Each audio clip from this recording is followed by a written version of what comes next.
okay, so back to the question on design, software design versus hardware. Yes. Okay, so software is definitely, I wouldn't say it's easy. It's not, but at least you don't have to deal with the the hardships of supply chain and logistics and working with overseas vendors, blah blah blah. A lot of software design. So to preface, a lot of designers have a bit of an ego, and I that's saw your because video on that. I loved that video. It's one of my yeah, and favorites. there's a good reason. Well, I don't know if it's a good reason, but there is a reason for that. Um, it's really hard to sell somebody on an idea that doesn't exist without any sort of measurable outcome. Usually you can, if you can say like, look, we can make this 20% more efficient if we do this thing, like as an engineer, it's like, okay, let's do it. That's pretty straightforward, right? But if you're a designer, a lot of it is so abstract and highly subjective.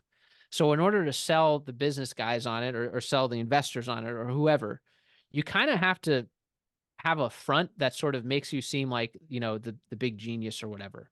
Like you're the creative genius. And a big thing that's associated with that just culturally is just kind of being very short-tempered and the struggling creative genius trope.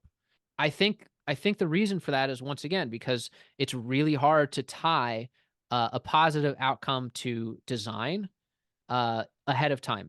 It's hard to measure the output as well. Even if you do something great, it's really really hard to measure if the design is what really sort of put it over the edge.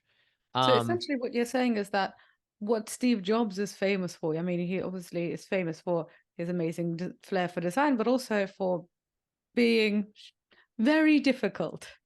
That essentially he is just typical of people in that job. And the way we in culture see Steve Jobs is like, well, yes, he, denied paternity and was really, really awful to work for, but he was a genius, so it's okay. I don't think it's okay, just to be clear. I think that Steve Jobs was, yeah, he was brilliant, but like, who cares? He was kind of a jerk, honestly. Um, and that's probably blasphemous to say coming from Silicon Valley. In fact, I know there are people probably screaming at me right now through their phones or screens or whatever.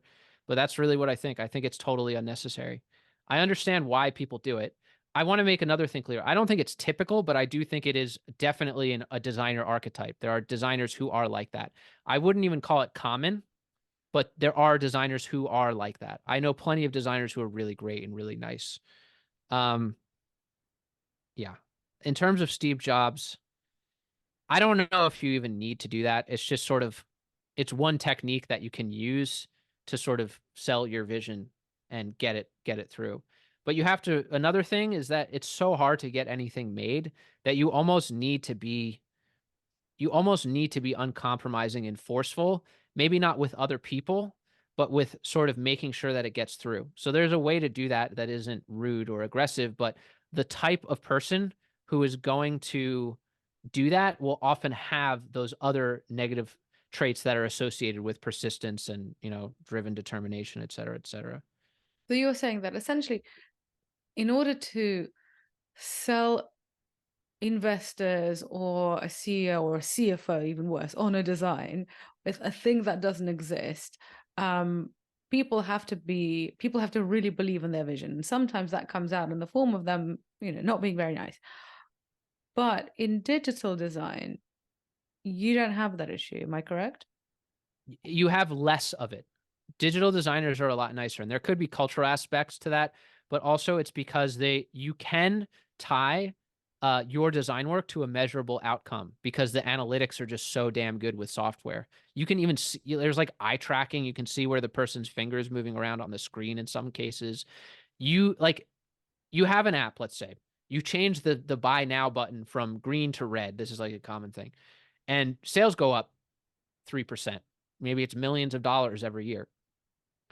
It's like, okay, well, I don't need to have a giant ego or scream at anybody. I can just change the color of the button and there's the outcome.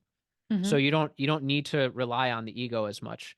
But if you're going to do something that's less incremental and more revolutionary, I mean, a lot of people tend to adopt the more aggressive approach, which once again, I don't necessarily agree with. And I'm not saying that all people who are really great innovators are like this, but it is something that you'll notice a lot in design circles. I shouldn't even say a lot, sometimes in design circles.